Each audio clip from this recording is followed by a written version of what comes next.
Have you ever walked into a room and instantly you realize that you're surrounded by people that really move the needle? Yeah, that was Moonshot 2025 for me. Before we go deep into this, hit the follow button and share so others might get to see this. Because what I experienced that day might just change how you think about the future of tech in Africa. Now, picture this. One room packed with some of Africa's boldest mind, from fintech to AI to Web3 to storytelling to art and culture and others. Every section felt like a crash course of the future. I sat through sessions that genuinely made me pause and think. I sat through when Salem King talked about creativity and how African stories deserve to be told in our own voices. I realized that it's not about creating content, it's about shaping culture. He said something that stuck with me. The future of content is human, but not just going viral. And honestly, I felt that. I was also at Audu Maikori's session. You know, the guy behind Chocolate City? Yeah, he's the one. Talked about how creative industry and tech are finally staging the merge. How storytelling, music, digital tool can power Africa's next billion-dollar economy. And in my head, I was like, so this is how the next Burna Boy level success might be built with code and culture. That's the kind of conversation that make you realize that tech in Africa isn't just about apps and algorithm. It's about impact,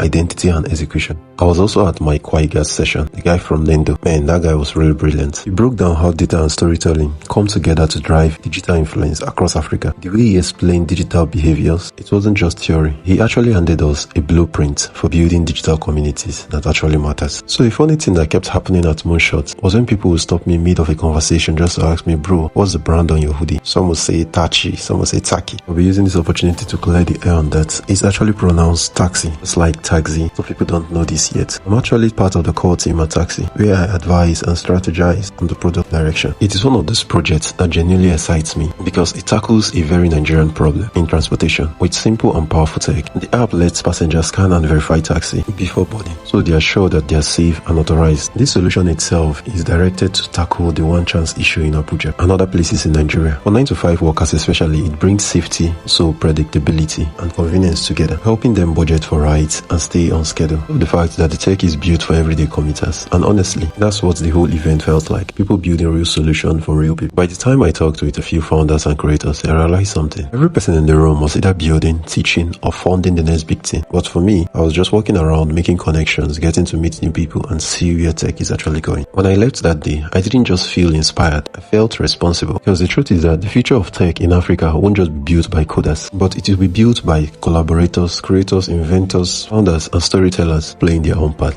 Moonshot Lagos wasn't just an event, it was a reminder that the continent's biggest opportunity is already here. If you're wondering what it feels like to be in the middle of African tech revolution, this was it. Don't forget to like and share. Also follow me, I'll be dropping the part 3 real soon. I'll be breaking down the top 3 mind shifts I picked up from these brilliant people. You will love to hear this.